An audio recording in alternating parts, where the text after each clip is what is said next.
अगदी मऊसूत शेवईचा शिरा कसा बनवायचा चला बघूया आपण आता शेवईचा शिरा कसा बनवायचा माझ्या पद्धतीने बनवला तर खूप छान होतो नक्की ट्राय करून बघा आज करणार आहे गोड शेवईचा शिरा तर कशा पद्धतीने शेवईचा शिरा करायचा ते आपण बघूया आज गोड शेवईचा शिरा बरेच जण शेवया उकडून खातात किंवा खीर करतात तर आज आपण गोड शिरा करणार आहे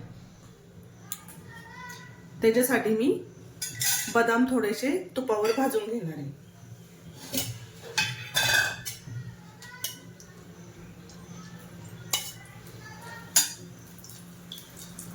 याला तुपावर थोडंसं अगदी भाजायचंय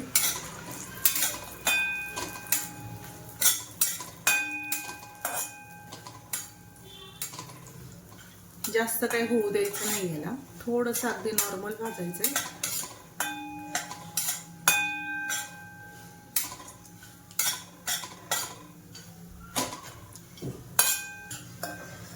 आता हे भाजलेलं चांगलं काढून घ्यायचं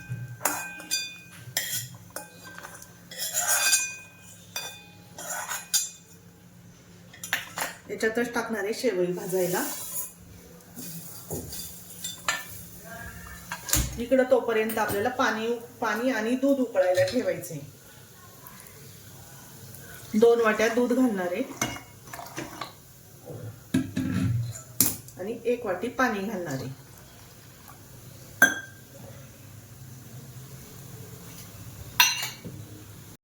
याच्यातच साखर टाकून द्यायची आहे 1 वाटी साखर घातली आता याला उकळी येऊन द्यायची चांगली तोपर्यंत आपण इकडं शेवई भाजून घेऊया चांगलं तूप टाकून भाजायची भरपूर चांगलं तूप टाकायचं आणि चांगली भाजायची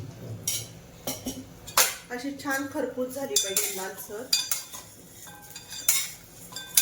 हिला चांगली लाल होईपर्यंत भाजायची आहे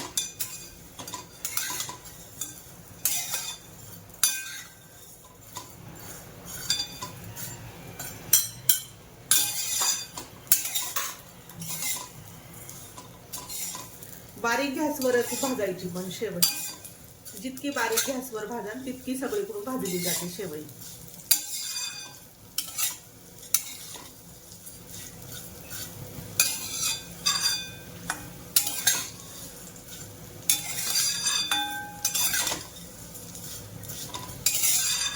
शेवईला जास्त काही तूप लागत नाही भाजायला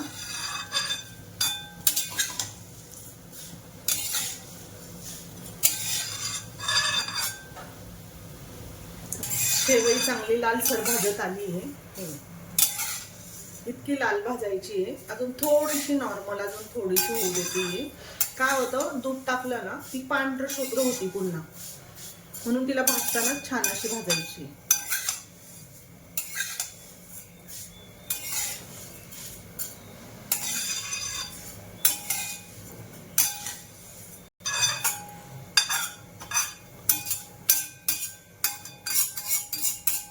आता याच्यात घालूया दूध हे दूध आणि साखर एकत्र केलेलं होतं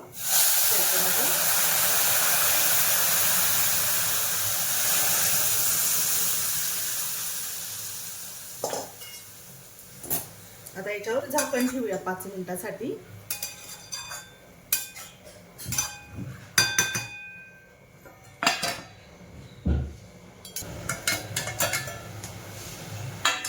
तिला थोड्या वेळाने अशी हलवायची चांगली अशी मऊसूत शिजली पाहिजे चांगली जोपर्यंत आपलं दूध चांगलं आटत नाही शेवई चांगली फुलत नाही तोपर्यंत हिला वाफ द्यायची चांगली अजून 2-3 मिनिटं हिला वाफ द्यायची गरज आहे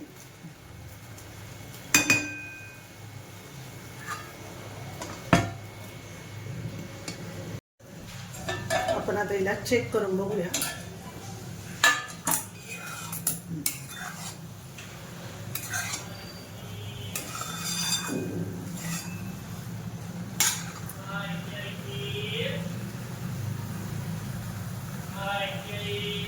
याच्यात घालूया ड्रायफ्रुट्स हे तळून घेतलेले ड्रायफ्रुट्स आहे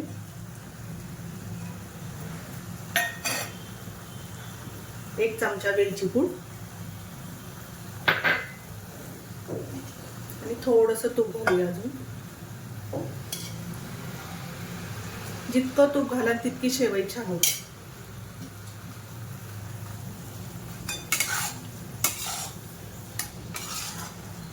तिला चांगलं मिक्स करून घ्यायचंय. आता अजून 5 मिनिटाची वाफ देऊया. म्हणून मग आता शेवई चांगली फुलून येईल अजून थोडीशी.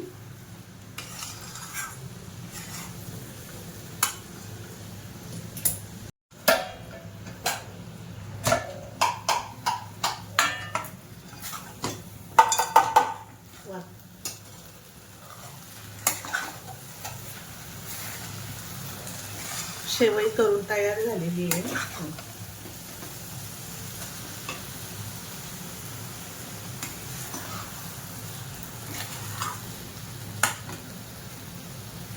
गॅस बंद करायचा आता.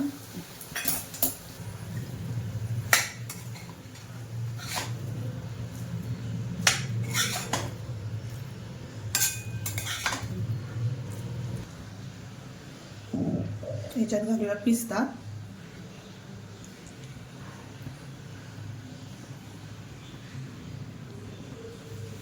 छान अशी आपली शेवई तयार करून झालेली आहे.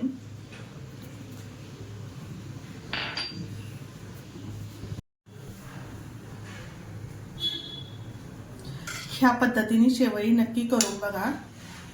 एकदम मऊसूत शिऱ्यासारखी एकदम मऊसूत ही शेवई होती आणि खायलाही चवदार लागते. नक्की ट्राय करून बघा.